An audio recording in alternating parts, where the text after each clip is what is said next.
students, I welcome you all to today's session. I hope all of you are doing perfect at your places. Today's topic is things around us, यानी कि आपके आसपास कितने type की चीजें present हैं. Tickle your brain to answer. Some non-living things like a car, a bus and the hands of a clock also move. Are these movements similar to those in living things? तो आपके आसपास गाड़ियाँ होती हैं, आपके घड़ी में जो हैंड्स होते हैं, सेकेंड हैंड्स, मिनट्स के हैंड्स, वो भी मूव करते हैं. आपकी और भी बहुत सारी नॉन लिविंग थिंग्स होती हैं जो आपको आसपास मूव होते हुए दिखाई देती हैं, मूवमेंट होती है. लेकिन ये मूवमेंट और लिविंग थिंग्स में जो मूवमेंट होती है, are these two movements similar? इस चैप्टर में हम यही पढ़ने वाले हैं. Around us there are a number of different things. Let us make a list of these things. Plants, animals, birds, insects, people, chairs, tables, rocks, stones, soil, water, air, mushrooms, eggs, cars, buses, clouds, plastic bottles and televisions are some of the things which we find around us. Which of these things are living? Which one are non-living? How do we separate them as living and non-living thing? अब आपके आसपास बहुत सारी चीज़ें हैं. Plants हैं, buses हैं, cars हैं, आपके फर्नीचर आइटम्स हैं, क्लाउड्स हैं, रेन ड्रॉप्स है, वाटर है, मशरूम्स हैं, एग्स हैं. Living things, non living things. Living में भी बहुत सारी अलग अलग कैटेगरीज, नॉन लिविंग में अलग अलग कैटेगरीज. कुछ आपकी मूवमेंट शो करती हैं, कुछ नहीं शो करती हैं. ये सारी आपकी अलग अलग कैटेगरीज में आती हैं. अब किस बेसिस पे कुछ चीज़ों को लिविंग में और कुछ को नॉन लिविंग में सेग्रीगेट करा जाता है, इस चैप्टर में आप वही पढ़ने वाले हैं. In this chapter, we will study the features of living things so that we can answer the above questions. तो इस चैप्टर में living things, जो जीवित चीज़ें होती हैं, उनके बारे में पढ़ेंगे कि उनके क्या कैरेक्टरिस्टिक्स होते हैं जिनके बेसिस पे उनको living things की कैटेगरी में डाला जाता है. Know it too. The things which were once living and showed all the characteristics of living things but now have ceased to perform any of the life processes are known as dead things. तो आपके dead things में क्या आता है? जब वो exist करते थे on the face of the earth, वो सारे वही फीचर्स डिपिक्ट करते थे जो एक लिविंग थिंग की होती हैं. खाना खाते थे, एक्सक्रीट करते थे, रिप्रोडक्शन करते थे, रिस्पायर करते थे. बट अब करंट टाइम में अगर वो यही प्रोसेसेस को नहीं कर रहे हैं, all these things will be known as dead things. Characteristics common to living things. अब ऐसे कैरेक्टरिस्टिक्स जो कॉमन है सारी लिविंग थिंग्स में, जितनी भी लिविंग थिंग्स होंगी, ये कैरेक्टरिस्टिक्स आपको उनमें दिखाई देंगे ही देंगे. सबसे पहला है nutrition. All living things need food. Food gives energy to the organisms so that the process of life can go on inside them. तो आप सुबह उठते हैं, आपको थोड़ी सी एनर्जी डाउन लगती है. एनर्जाइज करने के लिए दिन भर आप स्कूल जाएं, खेलें, कूदें, पढ़ाई करें, उसके लिए आपको किस चीज़ की ज़रूरत होती है? खाने की. सिमिलरली प्लांट्स को भी फूड की ज़रूरत होती है, एनिमल्स को भी ज़रूरत होती है, ह्यूमन बींग्स को भी होती है. सो इन शॉर्ट, जितने भी लिविंग क्रीचर्स होते हैं उनको न्यूट्रिशन की ज़रूरत होती है और न्यूट्रिशन हमको मिलता है फूड से. Plants make their own food through the process of photosynthesis, but animals get it from plants or other animals. अब प्लांट्स जो होते हैं उनको अपना खाना वो खुद बनाते हैं. कौन से प्रोसेस से? फोटोसिंथेसिस. बट एनिमल्स जो होते हैं वो प्लांट्स पे या फिर बाकी एनिमल्स पे डिपेंडेंट होते हैं अपने न्यूट्रिशन के लिए. Respiration. Respiration is a process in which energy is released from food. अब respiration आपका कौन सा प्रोसेस होता है जिसमें फूड से एनर्जी को रिलीज कर दिया जाता है. The released energy is used for carrying out life processes such as growth and movement. अब आप खाना खाते हैं, अब अगर वो खाने की जो एनर्जी है वो रिलीज नहीं होगी आपकी बॉडी में, तो वो एज इट इज एक्सक्रीट हो जाएगा, आपकी बॉडी उसे यूटिलाइज नहीं कर पाएगी। तो ये जो फूड पार्टिकल्स में एनर्जी होती है वो आपके अंदर जाने के बाद अलग अलग तरीकों से खाने के अंदर से एनर्जी को रिलीज कर दिया जाता है, जो आपकी फर्दर अलग अलग लाइफ प्रोसेसेस को कैरी फॉरवर्ड करने के लिए ज़रूरी होती है। आप उठते हैं, खाना खाते हैं, सारा काम करते हैं, फिर थकते हैं, फिर खाते हैं, एनर्जी लेते हैं और फिर बाकी का काम करते हैं। Respiration takes place in the bodies of both plants and animals. तो रेस्पिरेशन जो है वो प्लांट्स में भी होता है और एनिमल्स में भी होता है। It is a chemical reaction in which food reacts with oxygen to release energy. Carbon dioxide and water are also produced. तो आपका ये केमिकल प्रोसेस है, ऑक्सीजन के साथ रिएक्ट करके आपके फूड से एनर्जी रिलीज होती है, प्लस कार्बन डाइऑक्साइड और वाटर भी इसी केमिकल प्रोसेस में रिलीज होता है। क्या इसका केमिकल पूरा कॉम्पोजिशन है? Food plus oxygen gives out carbon dioxide plus water plus energy. तो ये आपका रेस्पिरेशन का केमिकल इक्वेशन है। फूड ऑक्सीजन के साथ रिएक्ट करता है, एज अ रिजल्टेंट आपको मिलता है carbon dioxide, water and energy. Respiration should not be confused with breathing. सांस लेने को रेस्पिरेशन नहीं कहते हैं। Breathing is a part of respiration, but respiration is not breathing.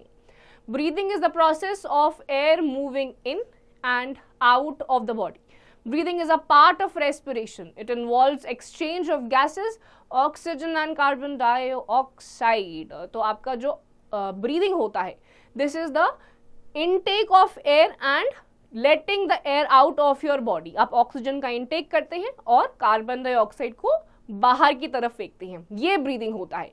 Breathing respiration का ही एक पार्ट होता है, ये दोनों सेम चीजें नहीं होती हैं। The process of breathing in humans is similar to that in animals like cows, buffaloes, dogs and cats, but some animals have different mechanisms for the exchange of gases. अब जिस तरीके से ह्यूमन बींग्स को breathing करते हैं, बिल्कुल उसी तरीके से एनिमल्स भी करते हैं, but there are some animals, जैसे कि आपके एक्वेटिक एनिमल्स होते हैं, कुछ मैमल्स भी होते हैं जिनके अलग मैकेनिज्म्स होते हैं ब्रीद करने के, सांस लेने के। For example, earthworms breathe through their skin and fish have gills through which oxygen dissolved in water is taken in. अब आपके जो earthworms होते हैं, इनकी स्किन जो होती है, स्किन के थ्रू ये सांस लेते हैं, कोई स्पेशल ऑर्गन नहीं होता है। सिमिलरली आपकी जो फिशेस होती हैं, मछलियाँ होती हैं, इनके पास गिल्स होते हैं, जैसे ह्यूमन बींग्स के पास लंग्स होते हैं, एनिमल्स के पास लंग्स होते हैं, फिशेस के पास गिल्स होती हैं, जिसके थ्रू ये ऑक्सीजन जो कि वाटर में डिजॉल्व रहता है उसको इनटेक करती हैं। In plants, exchange of gases takes place through pores, stomata present in their leaves. तो स्टोमेटा, ये जो आपका बैक साइड होता है लीफ का, उसमें छोटे छोटे टाइनी पोर्स होते हैं जिससे कि आपके प्लांट्स कार्बन डाइऑक्साइड को लेते हैं। ग्रोथ, तो ग्रोथ आपका दूसरा फीचर है जो आपको सारे लिविंग थिंग्स में मिलेगा। Growth is an increase in the size of an organism. All living things show growth. तो ग्रोथ का बिल्कुल सिंपल टर्म्स में क्या मतलब होता है? जब साइज बड़ा हो जाता है, जब आप पैदा होते हैं बहुत ही छोटे होते हैं, धीरे धीरे आपका साइज बढ़ता रहता है, ग्रो करते हैं आप। प्लांट्स भी इसी तरीके से ग्रो करते हैं। एनिमल्स भी जब पैदा होते हैं तो बहुत छोटे होते हैं, फिर धीरे धीरे साइज में ग्रो करते हैं। For example, number 1, a seedling grow into a tree. Second, a chicken grows into a cock or a hen. Third, a baby grows into a child into a boy or a girl, and a boy or a girl into a man or a woman. अब आप एक plant को उगाने से पहले एक बीज बोते हैं, बीज आपका एक छोटे से सीडलिंग में कन्वर्ट होता है, फिर धीरे धीरे वो प्लांट इस तरीके से ग्रो होता रहता है, तो ये ग्रोथ शो कर रहा है। Then comes your egg, egg जो होता है आपका धीरे धीरे कॉक या हेन में कन्वर्ट होता है।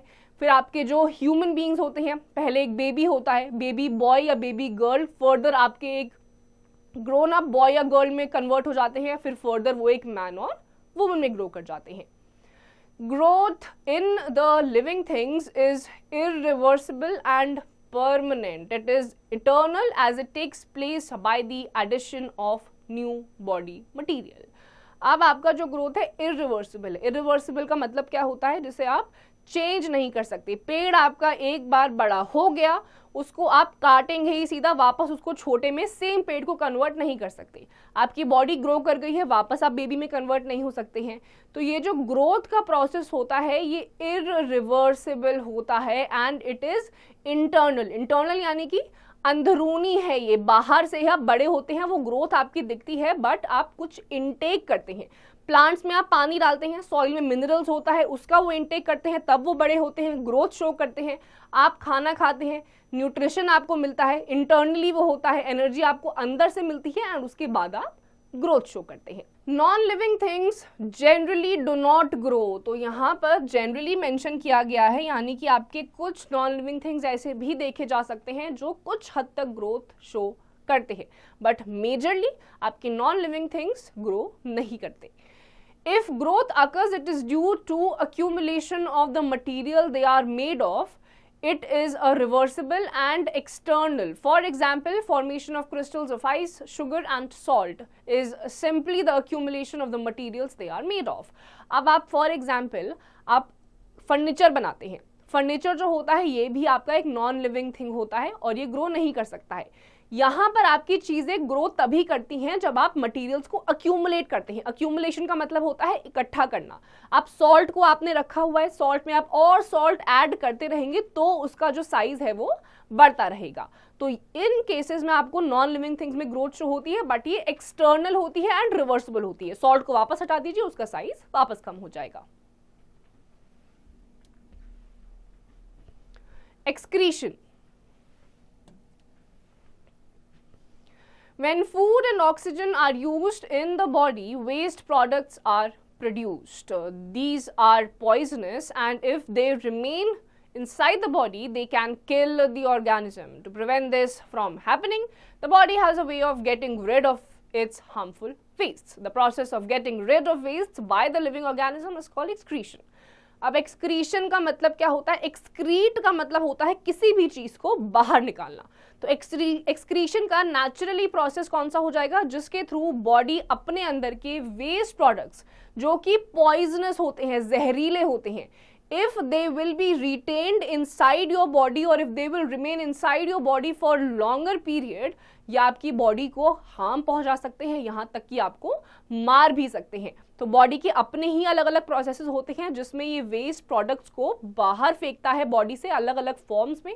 यूरिन हो गया, एक्सक्रीटा हो गया, उसके अलावा आपका स्वेट हो गया, या आपका वेस्ट प्रोडक्ट आपकी बॉडी से बाहर फेंकती है। तो ये आपका प्रोसेस कौन सा होता है? एक्सक्रीशन का। एक्सक्रीट करने का मतलब ही होता है किसी भी चीज को बाहर निकालना। Excretion is a characteristic feature found in all living things, both plants and animals. तो ये आपको plants में भी दिखेगा, plants भी excrete करते हैं, आपको दिखाई नहीं देता बट वो भी करते हैं, और animals भी करते हैं। In case of animals, wastes are excreted in the form of urine, feces, sweat and carbon dioxide. Carbon dioxide gas is the byproduct released in the process of respiration. अब आपका जो एनिमल्स होते हैं, human beings होते हैं, वो किन forms में एक्सक्रीट करते हैं? यूरिनेशन के फॉर्म में, फेसेस जो आपका हार्ड एक्सक्रीटा होता है उस फॉर्म में, स्वेट पसीना आपको आता है, कार्बन डाइऑक्साइड अभी हमने ऊपर पढ़ा था, रेस्पिरेशन में क्या होता है? Food when reacted with oxygen gives out carbon dioxide, water and oxygen. तो कार्बन डाइऑक्साइड भी एक बाय प्रोडक्ट है और आपकी बॉडी के लिए वो हार्मफुल है, तो वो भी बॉडी बाहर निकाल देती है रेस्पिरेशन के प्रोसेस में। In plants, carbon dioxide and water vapor are excreted through small pores called stomata present in the leaves. In some plants, waste products take the form of secretions. The secretions may be in the form of a sticky substance called gum or a thick fluid called latex. This fluid can be seen if you break the twig of a rubber plant or a madar plant. अब plants में किस तरीके से होता है? आपकी जो leaves होती हैं उसमें स्टोमेटा होता है, स्टोमेटा में टाइनी टाइनी पोर्स होते हैं, उनसे ही अपना वेस्ट प्रोडक्ट एक्सक्रीट करती है। कुछ ऐसे प्लांट्स होते हैं जिसका एक्सक्रीशन किस तरीके से होता है? स्टिकी प्रोडक्ट्स वो रिलीज करने लग जाती है, जैसे गम हो गया, लेटेक्स हो गया। या आप जब रबर प्लांट या फिर मदार प्लांट की लीव्स या ट्विग्स को ब्रेक करेंगे तो आपको उसके अंदर से एक स्टिकी सब्सटेंस निकलता हुआ दिखाई देगा। ये प्लांट्स का एक्सक्रीटा है। In some plants, the waste products are stored within the plant body. These waste products are not harmful to the plant body. अब कुछ ऐसे आपके waste products होते हैं plants में ही जो harmful नहीं होते हैं plants के लिए, hence वो वापस उनकी plants की body में ही retain हो जाते हैं. Then comes your reproduction. The ability to produce young ones of their kind is called reproduction. तो reproduction कौन सा process है जहाँ पर कोई भी एक adult body, plant भी हो सकते हैं, animals भी हो सकते हैं, human भी हो सकते हैं, अपने ही तरीके के दिखने वाले young ones को ये इस दुनिया में लेकर आते हैं. All living things have the ability to produce more of their own kind. Reproduction is necessary for living things to survive generation after generation. तो जितने भी लिविंग बींग्स होते हैं, प्लांट्स, एनिमल्स, ह्यूमन बींग्स, तीनों में ही ये कैपेबिलिटी होती है रिप्रोड्यूस करने की. और रिप्रोडक्शन क्यों इंपॉर्टेंट है? ताकि हर एक स्पीशीज, प्लांट की अपनी स्पीशीज, एनिमल्स की अपनी स्पीशीज और ह्यूमन बींग्स की अपनी स्पीशीज जनरेशन आफ्टर जनरेशन अर्थ पे सर्वाइव कर सके. रिप्रोडक्शन नहीं होगा तो धीरे धीरे सारी की सारी स्पीशीज एक्सटिंक्ट हो जाएंगी, खत्म हो जाएंगी. The mode of reproduction varies in different animals. Some animals produce their young ones through eggs, as you find in birds. Many birds lay their eggs in the nest. The eggs on hatching produce young birds. तो reproduction का जो process होता है, अलग अलग beings में आप अलग अलग तरीके का देखेंगे. जैसे कि आप देखेंगे जो आपके eggs होते हैं, जो birds होती हैं वो eggs को lay करती हैं. एग्स को कुछ टाइम तक वार्मथ देने के बाद वो जब हैच हो जाते हैं उसमें से उनके यंग वंस बाहर निकलते हैं. Some animals give birth to young ones as seen in cows, cats and humans. अब ह्यूमंस होती हैं, कैट्स होती हैं, काउस होती हैं, वो जन्म देती हैं, अपनी ही बॉडी से एक नया बीइंग बाहर निकाल देती हैं. Like animals, plants also reproduce by different modes. Some of the modes are through seeds, as in pea, gram, mango. तो human beings की तरह, animals की तरह plants भी reproduce करते हैं और उनके multiple ways होते हैं. सबसे पहला है through seeds. जो seeds होते हैं उसमें से एक नया plant बाहर निकलता है. Through stem cutting as in henna and rose, यानी कि इसमें आप किसी भी रोज प्लांट को, हेना प्लांट को ले लीजिए और बीच से स्टेम अगर आप काट देंगे, उसको कहीं और ग्रो करेंगे, उस पुरानी वाली स्टेम से भी आपका एक नया प्लांट निकल आएगा, प्लस उस दूसरी स्टेम को भी अगर आप कहीं प्लांट करते हैं तो उससे भी एक नया यंग प्लांट निकल आता है. Through stem pieces containing a bud as in potato. अब पटेटो के ऐसे कुछ स्टेम्स होते हैं जिसमें बड्स होते हैं, तो इन बड्स वाले सैपलिंग्स को अलग जगह पे डाल दिया जाता है, उससे फिर एक नया प्लांट ग्रो करता है. Activity 1. Aim to grow plants from stem cuttings. Procedure: take a cutting of rose or henna plant, give an oblique slanting cut while cutting the twig.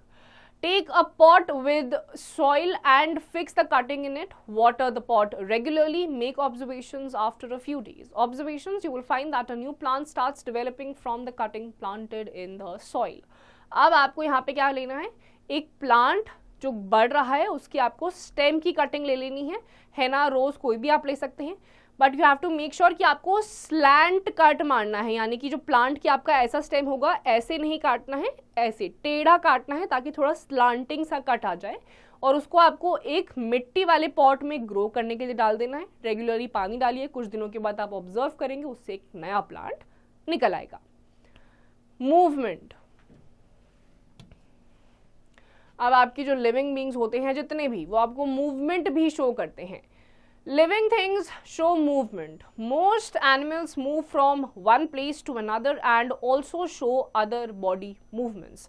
अब आपके जो लिविंग क्रीचर्स होते हैं, एनिमल्स हो गए, आपके प्लांट्स भी एक टाइप का मूवमेंट शो करते हैं जो आप आगे पढ़ेंगे. ह्यूमन बींग्स तो मूव करते ही हैं, तो ये एक जगह से दूसरी जगह अपनी जो पोजिशन होती है उसे चेंज करते हैं. Most plants do not move, they are fixed to the soil, but they show movements of certain parts such as leaves, stems, roots and flowers. In most plants, the stem moves towards light and the roots grow downwards in the soil. The flower changes its position to face the sun in a sunflower plant. The leaves fold when touched in a touch me not plant, sensitive plant. अब plants किस तरीके की movement show करते हैं? Physically वो कहीं उठ के नहीं जाते हैं क्योंकि वो नहीं पॉसिबल है, बट उनके काफ़ी सारे पार्ट्स होते हैं जो मूव करते हैं। आपको ब्रांचेस बाहर की तरफ मूव होती हुई दिखाई देंगी, लीव्स उसकी मूव होती हुई दिखाएंगी। जो सनफ्लावर वाला प्लांट होता है वो यूजुअली उसका फेस आप हमेशा सन की तरफ देखेंगे। फिर आपका टच मी नॉट प्लांट आता है, सेंसिटिव प्लांट होता है, जैसे ही आप उसको टच करते हैं वो अंदर की तरफ फोल्ड हो जाता है। तो ये प्लांट्स की अलग अलग टाइप की मूवमेंट्स है। Next is response to stimuli. Response to stimuli का मतलब क्या होता है? जब आप कहीं पे खड़े होते हैं, ह्यूमन बींग्स के साथ भी होता है, सडनली आपको कोई पीछे से टच करता है, आपको पता नहीं होता, तो आपको जो सडन रिएक्शन आता है इसे आप कहते हैं response to stimuli. Changes in the surroundings of an organism which makes it respond to the changes are called stimuli. The organism's reaction to the stimulus is called a response. तो जैसे आप normal खड़े हैं, suddenly surrounding में कोई change आ गया, पीछे से आपको किसी ने पैट टैप कर दिया या कुछ भी कर दिया, उस पे आप जो रिस्पॉन्स करते हैं उसको बोला जाता है रिस्पॉन्स टू स्टिमुलाई। इसमें आपके सराउंडिंग में सडन कोई चेंज आता है जिसके बारे में आपको नहीं पता होता। Living things respond to stimuli. Let us consider the following examples. You move your foot if you suddenly step on a thorn or a sharp stone while walking barefoot. अगर आप कभी नंगे पांव चलते हैं, अचानक से कोई कांटा आ गया, फ्लैट सरफेस पे जा रहे हैं, कांटा आ गया, कोई पत्थर आ गया, तो अचानक से आप मूव कर जाते हैं। ये क्यों होता है? इसको कहते हैं रिस्पॉन्स टू स्टिमुलाई। आपके सराउंडिंग्स में चेंज आया, पहले आप नॉर्मल फ्लैट सरफेस पे चल रहे थे, अचानक से कोई कांटा या पेबल आ गया, तो आपकी बॉडी ने रिस्पॉन्ड किया। You shut your eyes when you move from a dark place into bright sunlight. आप बहुत तेज धूप में जब बाहर निकलते हैं किसी छांव वाली जगह से, तो आप नोटिस करेंगे आपकी जो आंख होती है पूरी तरीके से नहीं खुल पाती है, थोड़ी सी शट होने लग जाती है। ये भी आपकी बॉडी रिस्पॉन्ड करती है। When you see your favorite food, saliva forms in your mouth. आपकी मम्मी, अब बाहर भी जब आप जाते हैं, आप कोई टेस्टी खाना देखते हैं, आपका फेवरेट खाना, तो आपके मुंह से पानी आने लग जाता है। ये भी आपकी बॉडी रिस्पॉन्ड करती है। If your hand touches a hot object, you withdraw your hand. अब सडनली आपको नहीं पता जो पैन आपके किचन में रखा हुआ है वो गर्म है या ठंडा, आपने उसे अचानक से छुआ, बहुत तेज गर्म लिया, तुरंत ही आप अपना हाथ पीछे खींच लेते हैं। इसका ये भी क्या होता है? Response to stimuli. तो in short, response to stimuli का मतलब है सडनली जब आपकी सराउंडिंग्स में कोई चेंज आते हैं जिसके लिए आपकी बॉडी रेडी नहीं होती है, तब आप जो रिस्पॉन्ड करते हैं, that is known as response to stimuli. In these examples, different stimuli are present. For example, a thorn or a sharp stone, bright sunlight, favorite food, and the hot object are all stimuli. These stimuli make us respond to the changes. How do we respond in the above cases? Either we immediately withdraw our foot, shut our eyes, start producing saliva, and withdraw our hand depending upon the stimulus. अब आपके in above examples में जो stimulise हैं जिन पे आपने respond किया है वो अलग अलग हैं। जैसे कि आपने किसी गर्म चीज को छुआ तो उसमें आपका हॉट पैन स्टिमुलाई है, पैदल आप बेयरफुट चल रहे हैं, कांटे आ गए, वो आपका स्टिमुलाई है, आपने रिएक्ट करा, वो आपका स्टिमुलस है। टेस्टी फूड देख लिया, आपके मुंह से पानी आने लग गया, वो आपका क्या है? आपका स्टिमुलाई है। Do plants also respond to stimuli? The stem of a plant bends towards sunlight. Flowers in some plants close after sunset. In Touch Me Not plant, the leaves close or fold on being touched. Bending of the stem, closing of flower, and folding of leaves are all examples of responses to stimuli like sunlight, sunset, and touch. तो plants में भी stimuli होता है। Touch me not plant को आप छुएंगे वो अचानक से बंद कर जाएगा, स्टिमुलाई है।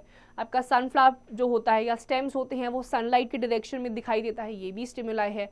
तो आपके जो प्लांट्स होते हैं वो भी रिस्पॉन्ड करते हैं। Know it too Animals like sponges, corals, sea anemones do not move from one place to another. अब आपके कुछ ऐसे एनिमल्स होते हैं जैसे स्पॉन्जेस, कोरल्स, या आपको सी साइड पे दिखाई देंगे, ये मूवमेंट नहीं शो करते। Activity 2, aim to show movement of plants stems towards light. Procedure: take a potted plant and keep it in a room near a window from where sunlight is available during the day. Water the plant for a few days. Observe what happens. Observations: you will observe that the plant starts bending in the direction of the sunlight. अब आपको यहाँ पे इस activity में एक plant लेना है, उस पॉटेड प्लांट को आपको ऐसी विंडो पे रख देना है जहाँ पे प्रॉपर तरीके से सनलाइट आ रही है। वाटर करिए, धीरे धीरे आप देखेंगे उसके जो ब्रांचेस या स्टेम्स हैं वो सनलाइट की डायरेक्शन में बेंड होने लग जाएंगे। तो इससे आपको क्या पता चलता है कि जो प्लांट्स भी होते हैं वो सनलाइट की तरफ अपना रिस्पॉन्स शो करते हैं। Cellular organisms, all living things are made of cells. A cell is the smallest unit of living things. तो जितने भी living things आसपास present हैं, चाहे वो animals हो, plants हो या human beings, वो cells से बने हुए हैं। Cell सबसे छोटी यूनिट होती है किसी भी living creature की। Some living things are made of only a single cell, like amoeba, yeast and bacteria. Living things consisting of a single cell are called unicellular organisms. अब आपके कुछ ऐसे organisms होते हैं जिसमें एक ही सेल होता है, जैसे amoeba, yeast, bacteria, और इनको आप क्या बोलते हो? unicellular organism. uni का मतलब क्या होता है? one, single celled organism. Most organisms are made of millions of cells. These are called multicellular organisms. For example, human beings, housefly, dog, horse, rose, mango and pea plant. अब बहुत सारे most of the organisms जो आपके होते हैं वो millions, लाखों cells से मिलकर बने होते हैं, इसलिए इन्हें कहा जाता है multicellular organisms. multi का मतलब होता है बहुत सारे, जैसे human beings हो गए, बहुत सारे प्लांट्स हो गए, जितने भी आपके एनिमल्स होते हैं, dogs, horses, pea plants, mango plant, इसमें बहुत सारे सेल्स होते हैं। Know it too, The ostrich's egg is the biggest cell, about 7 centimeter in diameter in the world. तो पूरी दुनिया में जो ऑस्ट्रिच है उसका सेल सबसे बड़ा है, क्या साइज है? 7 centimeter in diameter. Most cells can't be seen with the naked eye. A microscope is needed to observer cells. तो बहुत सारे सेल्स ऐसे होते हैं जो आप सिर्फ ऐसे खाली आंखों से नहीं देख सकते, आपको माइक्रोस्कोप की जरूरत पड़ती है उनको देखने के लिए। Difference between living and non living things. अब आपके जो लिविंग थिंग्स और नॉन लिविंग थिंग्स होती हैं उनमें डिफरेंसेस होते हैं। सबसे पहला है characteristics, then we will see कौन से लिविंग थिंग्स हैं, then the non living things. Nutrition, required food, non living things do not require food. तो आपके जो लिविंग थिंग्स होती हैं उनको न्यूट्रिशन की जरूरत होती है, यानी कि खाने की जरूरत होती है, लाइक अस ह्यूमन बींग्स। हम खाना नहीं खाएंगे, हमें दूसरे ही दिन, सेम डे ही अगर आप सुबह से लेकर शाम तक नहीं खाना खाएंगे तो आपको शाम में थोड़ी कमजोरी महसूस होने लग जाएगी। On the other hand non living things होते हैं, आपके फर्नीचर हो गया, चेयर हो गई, कोई भी ऐसी चीज जो नॉन लिविंग थिंग है उसको खाने की जरूरत नहीं होती है। Then second is your respiration. Living things show respiration, non living things no respiration. अब लिविंग थिंग्स खाना खाती हैं तो रेस्पायर करेंगी, नॉन लिविंग थिंग्स खाना ही नहीं खाती हैं तो रेस्पिरेशन का सवाल ही नहीं उठता। Third, growth. Growth is present, it is internal and irreversible. Living things में ग्रोथ होती है, प्लांट्स ग्रो करते हैं, ह्यूमन बींग्स ग्रो करते हैं, प्लांट्स ग्रो करते हैं, और इरिवर्सिबल होता है, चेंज नहीं कर सकते आप उसको पुराने स्टेट में। On the other hand non living things जो होती हैं उनकी ग्रोथ पॉसिबल नहीं है, जिनमें थोड़ी बहुत ग्रोथ का स्कोप है वो मटीरियल्स की एक्यूमुलेशन से है, एक्सटर्नल होता है and it is reversible. Fourth is excretion. Living things excrete waste products. जो लिविंग थिंग्स होती हैं उनमें से वेस्ट प्रोडक्ट निकाला जाता है, whereas non living things कुछ खाते ही नहीं है, रिस्पायर ही नहीं करते, तो बाहर भी कुछ नहीं निकलता। Then fifth is your reproduction. Living things reproduce, non living things no reproduction. जो आपकी चेयर है, टेबल है, ये रिप्रोड्यूस नहीं करते हैं। ऑन दी अदर हैंड जो ह्यूमन बींग्स होते हैं, एनिमल्स होते हैं, प्लांट्स होते हैं, वो रिप्रोड्यूस करते हैं। Sixth is your movement. Living things show movements on their own, non-living things no movement on their own. आपके घर में फर्नीचर है, एक जगह पे आप रखेंगे, दूसरे दिन आपको अपने आप ही वो दूसरी जगह पे मूव होता हुआ नहीं दिखाई देगा जब तक आप उसे मैनुअली उठा के नहीं रखते। बट जो नॉन लिविंग थिंग्स होते हैं वो मूव कर सकते हैं अपने आप। Seventh is response to stimuli. Living things present, non living things absent. Stimuli क्या होता है? सडनली आपके सराउंडिंग में चेंज होता है तो आप रिएक्ट करते हैं, लिविंग थिंग्स कर सकते हैं। नॉन लिविंग थिंग्स में कोई सेंस ऑफ फीलिंग ही नहीं होती तो वो स्टिमुलाई की तरफ भी रिस्पॉन्स नहीं कर सकते, एब्सेंट होता है। Eighth is cellular organisms, living things are made up of cells, non-living things no cells are found. अब living things जो होते हैं plants, animals, human beings, इनमें cells होते हैं. यूनिसेल्युलर एक सेल से भी बने हो सकते हैं, मल्टी सेल्युलर बहुत सारे सेल्स से भी बने हो सकते हैं. ऑन दी अदर हैंड जो आपकी नॉन लिविंग थिंग्स होती हैं उसमें कोई भी सेल प्रेजेंट नहीं होता. Features common between living and non living things. Number 1. All things, whether living or non-living, possess mass, shape and occupy space. अब कुछ similarities होती हैं living और non-living things में. वो क्या है? जितनी भी आपकी लिविंग या नॉन लिविंग थिंग्स उनमें मास होता है, वेट होता है, शेप उनकी होती है. फर्नीचर नॉन लिविंग थिंग है बट शेप होती है. आप लिविंग है, आपकी भी शेप है, और जहां पे भी आप इन्हें रखेंगे वो जगह घेर लेती हैं.